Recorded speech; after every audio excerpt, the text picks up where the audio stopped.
Hi, Lynn from Lynn Butler Reflexology and Wellbeing and the Body and Mind Butler, talking today about vision boards.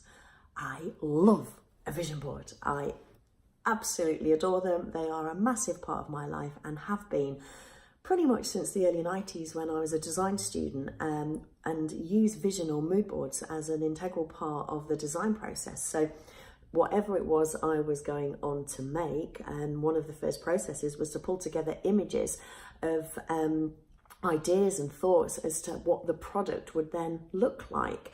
So all those years ago, using vision boards but not understanding some of the science behind, and very simply, everything in life happens at least twice. First of all, it happens in here, and then it happens for a second time in reality.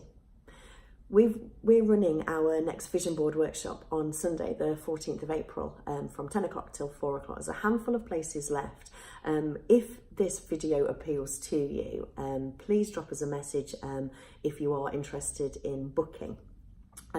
Vision boards can seriously affect the quality of your life, especially when you understand the science behind why they work. I'm going to give you a couple of examples that we can sometimes do on a regular basis.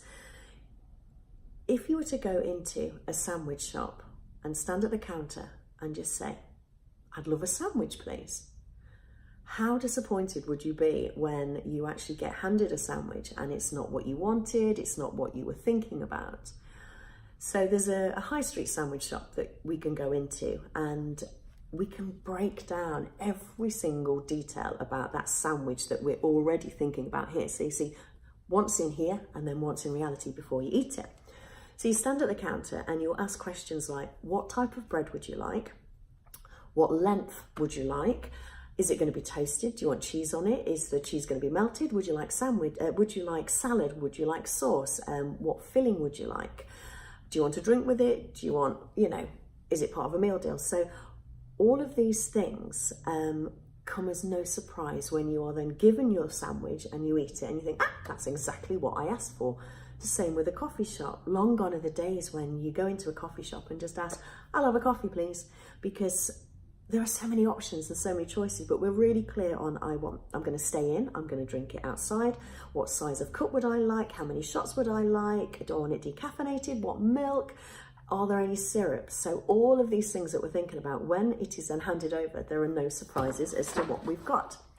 But when it comes to our lives, when we think about all areas of our lives, so partnerships, relationships, our family, what we do for fun and for social, how often do we see our friends, what do we do for money, how do we earn our money, how do we want to develop ourselves, do we give back to community and charities? All of these areas, we can tend to just drift day by day without having any clarity or purpose around the clarity we have about ordering a sandwich or a coffee. So when we do a vision board, what we would do is work through areas of our life as to what we don't want, so that we get very clear on what it is that we do. As part of the vision board workshop, the actual just sitting with some like-minded people who are also on their journey, great friendships have been formed in some of the workshops we've already held, as well as some great successes, successes even on the way home from the workshop. It is incredibly powerful. I'm going to share with you a couple of things. I go into a lot of detail on the workshop, and I'll probably do some separate videos, but this didn't actually make it onto a vision board. Many of you might know this story about the doorstop, but this is something that I thought about a lot over our open weekend. Really wanted a doorstop because the doors were slamming. And then on a dog walk, this appeared under a tree in a park.